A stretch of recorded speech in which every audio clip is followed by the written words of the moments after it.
Hey folks, thanks for tuning in to another week of At Ping. Let's jump into our questions here. First one comes from a guy named Greg Dunn. He says, hey Ping, I'm the proud owner of a 22 Honda CRF250 and I absolutely love the thing. I'm lucky enough to have ridden most of the new 250s and it's my personal shootout winner. My question is, since you missed the intro and the shootout, what do you think of the new Honda and where would you rank it against the other bikes in the class? Thanks, Greg. I did miss the shootout in the intro. One was up in Portland, and I was just stuck at work, kind of middle of fire season when we had the shootout, and so I didn't get to go. But I did do a race spec video on that bike, which you can, I recommend going over and checking out. Just give you some good starting points for setup. And I put some time on it, and I really like that bike. I think that it's probably doesn't quite have the motor of the Yamaha. And maybe the suspension action isn't quite as good, but it does do things, better. Like for me, just the feel of the cockpit and the way that it corners, I really liked as much or maybe even a little more than the Yamaha. It was a really good bike. I was really impressed with it. I would say just having ridden the bikes, and I didn't ride them back to back to back, and that's always the best way to do it, but I rode them all at one point or another. And I would say the Yamaha is probably still my favorite and the Honda would be a close second. And then the KTM and Cowie would be right there. But like I said, I wasn't at the shootout, so that would just be my opinion from having ridden them at different times. But glad you like it. Everybody, when we do these shootouts, I hope that people know we're splitting hairs, we're nitpicking. The top 4 or 5 in this case are incredibly close. And even the Suzuki that's probably finishing last, still a good bike. Still, for most people, a great motorcycle, very capable, very fun to ride. I still enjoy riding it. So don't let the shootout results make you think, oh, that bike must be a piece of garbage because it got 3rd or 4th in the shootout. Not true at all.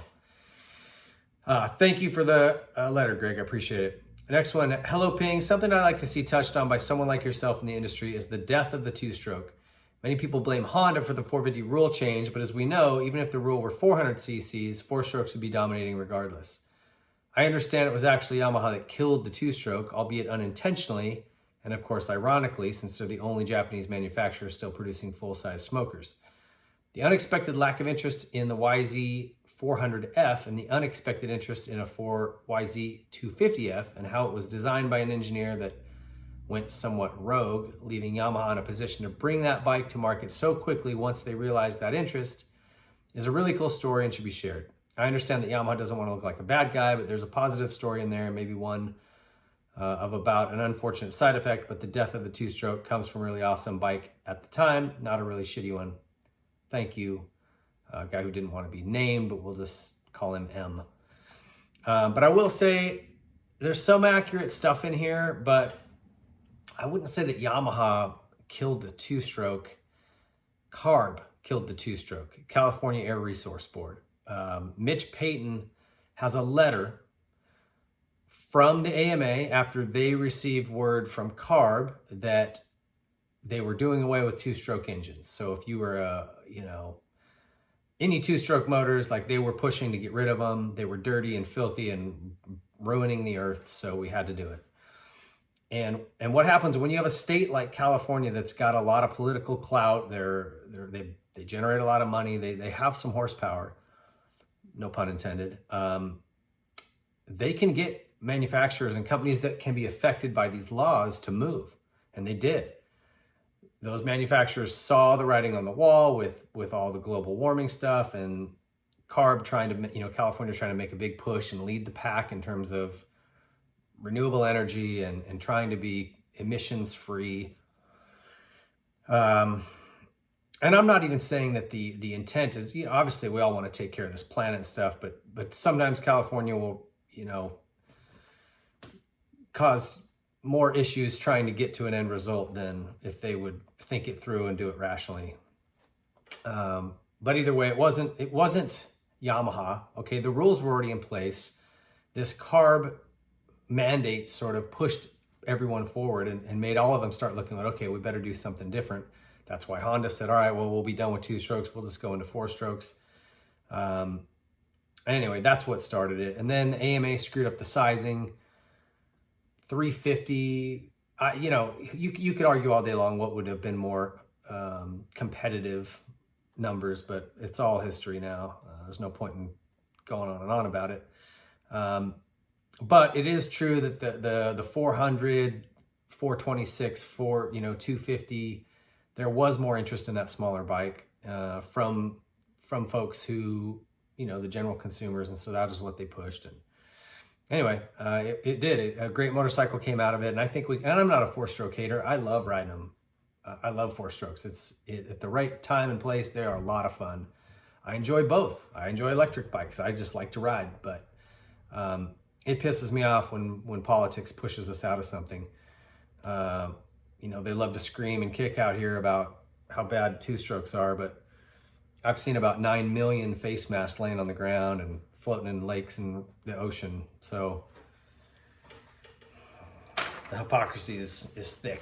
All right, our last question is coming from Rob, and he says, hey, I was hoping to make the Ryder Cup, but couldn't pull it off. Next year for sure. Just wondering who won and who the best moto guy is on the golf course. Hope you guys do it again next year. So, funny story, if you, we're going to be posting a bunch of photos, but Jimmy Button said, hey, I got a ringer group. Is it okay if I bring it? And I was kind of like, well, that's not really the spirit of this. You know, we want it to be fun. He goes, yeah, but they're all 10 and 11-year-old kids. It's Jimmy's son, Phoenix, and his 3 golf buddies, and they're 10 and 11 years old, all of them. And they shot 19 under. These kids crushed it, and it was really fun to watch them play. They got to open some champagne and spray that at the end of the competition, and it was really fun. I'll tell you this: the DBK crew, Twitch and his boys, the Double Bogey crew, shot only 2 strokes above them. They were killing it, so they were really, really close. Joe Shimoda and Seth Hammaker, both great golfers, really nice swings. I think they had an anchor on their team, a guy named Lucas. But anyway, it was stoked to have those guys. And I got to play on my team with Talon LaFontaine, who just wrapped up an off-road title out here. Just an awesome dude and a killer golfer. He probably has a sore back today from carrying our team because I was just shanking balls to the left and right all day long. But plan on being there next year. We had a great time, great turnout. Raised quite a bit of money for Road to Recovery, so it was awesome. And we plan on bringing this thing back bigger and better next year. So stay tuned. Follow the Whiskey Throttle Show social media, my social media, and you'll definitely see prompts for that when we get it going again next year, first part of November. So plan on it. Thanks for the letter, Rod. I appreciate it. Everybody that sent one in, shoot your letters in, send us a video, and we'll get answers to you. See ya.